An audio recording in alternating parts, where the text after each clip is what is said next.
Gusto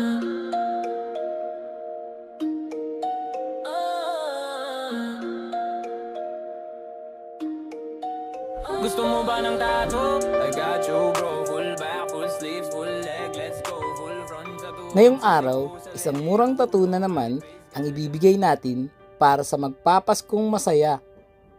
Kasi naman, isasakal na siya, ikakasal sa susunod na buwan na balikbayan na nakabalik sa bayan mula pa all the way sa bansa na may pinakamaraming bulsa.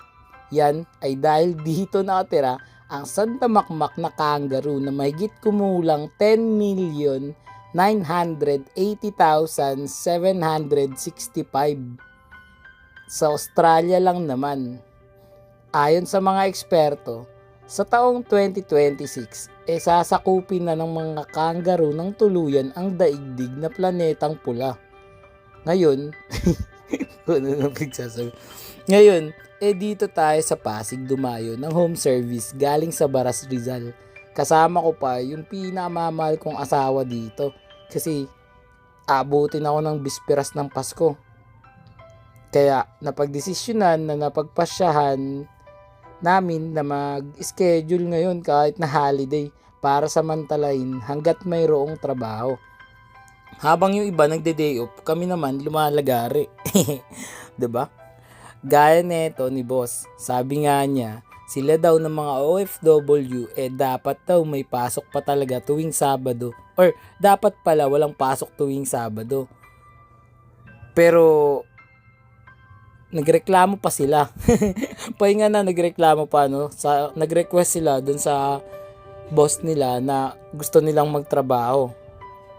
Kasi naman kalimitan dito sa Pinas isang araw lang yung day off, 'di ba? Importante kasi sa mga Pinoy na magulang ang magsipag at magsumikap para maibigay sa kanilang mga anak ang mas magandang kinabukasan. Sobrang nakaka-motivate at nakaka-inspire.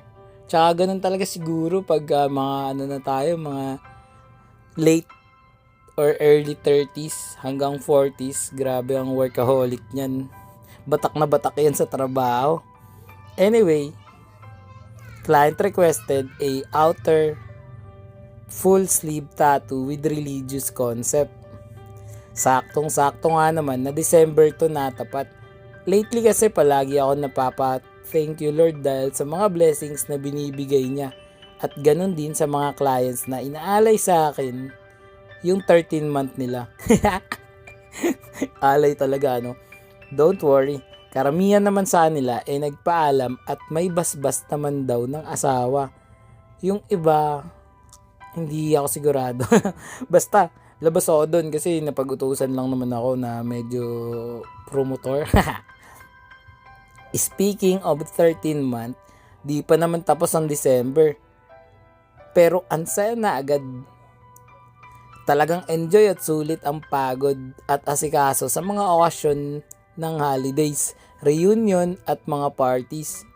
Doon pa lang sa makita mo yung mga taong tila may kanya-kanyang buhay sa mga ordinaryong araw, ang saya na agad.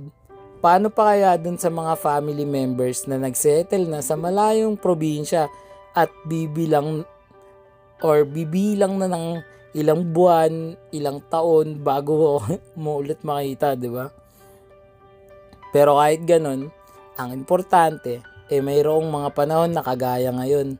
Panahon ng get together, catching up with our lives, telling stories, laughing together o kung minsan drama na hindi natin maiiwasan dahil parte na yun ng buhay natin. Tsaka ganun talaga siguro pag sinishare mo sa iba yung kalungkutan mo, nalulungkot din.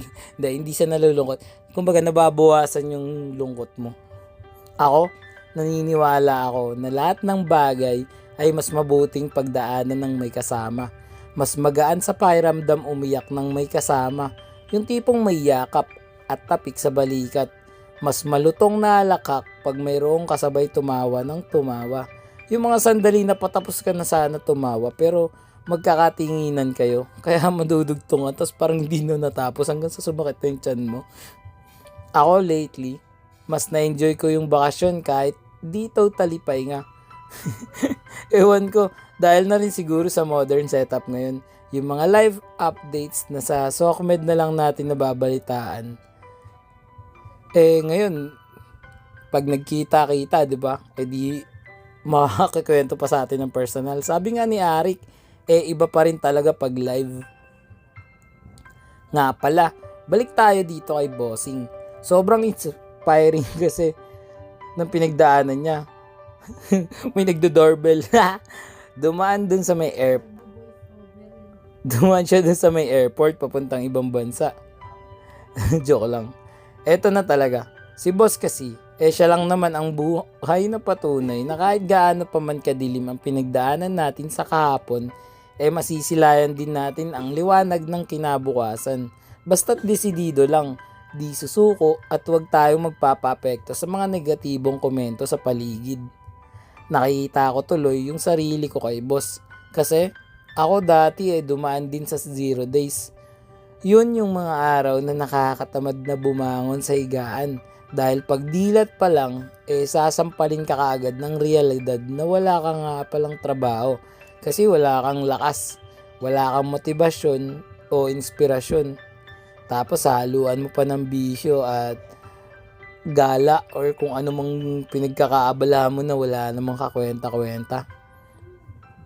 Kaya sa lahat ng mga tropa natin dyan na nakakaranas ng problema, tibayan nyo lang kasi natural lang yan. Kung tingin nyo sobrang hirap na, di nyo na kaya at nalilito na kayo kung ano ang gagawin nyo, tandaan nyo lang na maraming paraan kung paano yan masosolusyonan at marami ring tao ang nakasuporta sa inyo. Di kayo nag-iisa. Kaya naman, huwag kayo mahiya na magtanong kung may right med ba nito. Ay, hindi. O humingi ng tulong lalo na sa mga taong malalapit sa inyo at lalong-lalo na sa Diyos. O, diba? Kaya mo yan. You got it, bro. Tapos pagdating sa tattoo, I got you, bro. Teka. Napahaba na naman tong video ko. Para sa mga tropa natin dyan na gusto ng murang tattoo, kagaya nito, kontakin nyo na agad ako sa FB page More Than Vlogs. Text o tawagan ako sa cellphone number ko 0970-825-0395. Paano bago matapos tong video? Ay, wait lang. Baka nga pala nag-iaalala kayo na ang layo ng lugar nyo or ayaw nyo pumunta dito sa studio. Pwede ko nga pala i-home service. Ha?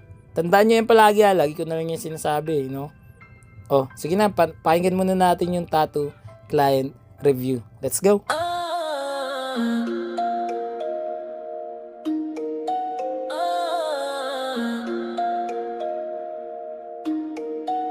Gusto mo ba ng tattoo? I got you bro. Full back, full sleeves, full leg. Let's go. Full front sa tuhod, sa siko, sa lilig, ulo. Kahit face gananado. Supo local pro Pinoy artist. Murang tattoo pero maangas. Boss, tapos na yung tattoo natin. Ano masasabi mo? Okay. 10 out of 10. Yun na. Yan yung part 2. Dinay pa natin si boss dito sa Pasig. Pero yun si Bossing. Ano pa yan? Galing pa yan ng Australia si Bossing. Kulit ka pa ba, boss? Oo naman, siyempre. Yun o. Sige boss, salamat sa tiwala.